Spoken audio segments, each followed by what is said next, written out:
एक हरे भरे जंगल में एक स्कूल था। जंगल ज्ञान स्कूल।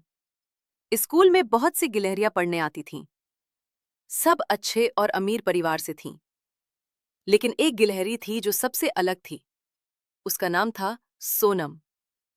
वो बहुत गरीब थी, पर दिल से बहुत अच्छी थी।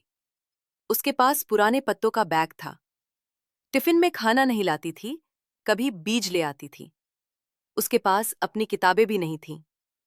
वो अपनी बीमार माँ के साथ रहती थी। उसके पापा अब नहीं थे, लेकिन फिर भी सोनम स्कूल रोज जाती थी और बहुत मेहनत करती थी। रिया अमीर थी, नए बैग और खिलौने लाती थी। करण सबका मजाक उड़ाता था। मेघा होशियार थी लेकिन थोड़ा घमंडी। राज शरारती था, सोनम को गरीब कहता था।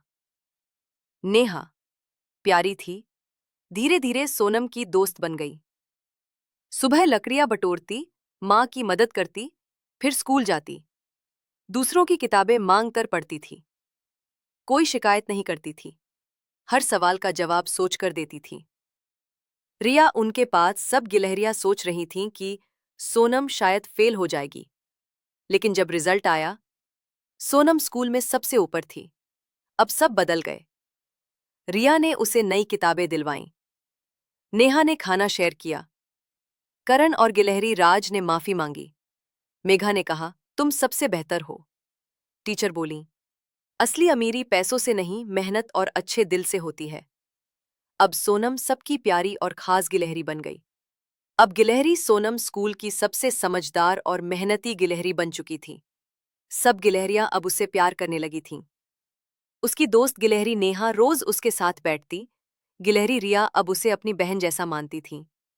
एक दिन स्कूल में टीचर मिस चटर चटर ने सबको बुलाया और कहा, इस महीने जंगल में एक बड़ा त्योहार है, ज्ञान मेले, नॉलेज फेयर।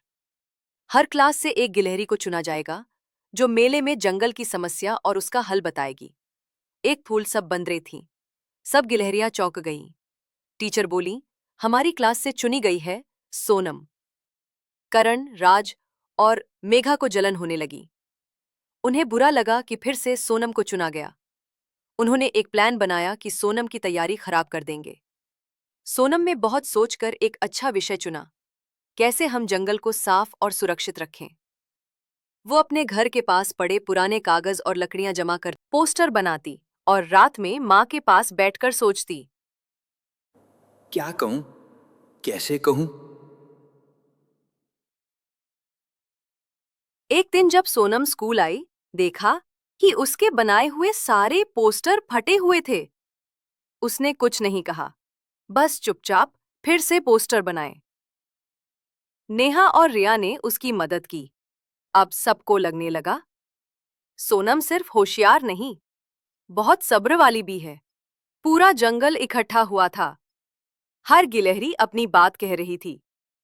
जब सोनम आई, उसने बड़ी सादगी से कहा, अगर हम जंगल को साफ नहीं रखेंगे, तो हमें ही नुकसान होगा। हर पेड़, हर पत्ता हमारा साथी है। सफाई रखना, पेड़ लगाना और दूसरों को समझाना हमारा काम है। सब जोर से ताली बजाने लगे। अंत में क्या हुआ? जंगल के राजा ने खुद आकर कहा, आज से सोनम जंगल की छोटी नेता है। हम सबको तुम पर गर्व है। अब करण, राज और मेघा भी सोनम के पास आए और बोले, हमने तुम्हारे साथ गलत किया, तुम हमें माफ कर दो। सोनम ने मुस्कुराकर कहा, गलतियां सभी से होती हैं, पर सच्चा दिल वही है जो माफ करना जानता है। सीख, अच्छाई कभी हारती नहीं। सच्चा इंसान वो है जो चुपचाप मेहनत करता है और सबका भला सोचता है।